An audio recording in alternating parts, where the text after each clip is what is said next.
Kumusta sa inyong lahat? Dito naman tayo sa vlog natin ngayon gabi sa Batang Quiapo. Ipakita unang-una sa lahat, ito ay video teaser lamang para ma-update sa Batang Quiapo. Huwag kalimutan follow at subscribe para ma-update.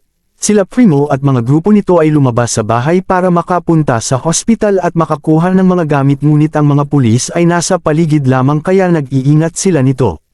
Dito ay nagnakaw pa sila ng kotse para may magamit nito sa kanilang lakad nito. Pamilya ni Monique ay namasyal sa mall para bumili ng damit at alahas nito. Ito si David ay tinawagan ni Beng na kung saan isasama siya sa lakad at ipakita ang mga negosyo ito. Dumating si Monique galing sa mall at nakita ito ni Olga at kinawayan ito. Dito ay nagluto si Monique ng ulam para kay Alfred at nakita ito ni Olga kaya sila ay nag-usap ito. At dito serve ito sa hapagkainan para matikman ito ni Alfred at ni Don Julio. At dito ay sinundo na sila ni Warden para balik na sila sa kulangan kahit may mga tama at di pa sila magaling.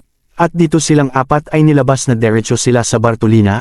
Dito sila Warden at kasama nito ay pumunta kay Chief Espinas para ipaalam nito na dumating na sila. Dito ay tinawag si Tanggol at Mayor utos ni Chief Espinas nito at dinala sila sa Bartolina. Ipakita kay Tanggol andyan, nakasama nito, pero nag-alala si Tanggol dahil di pa sila magaling nito.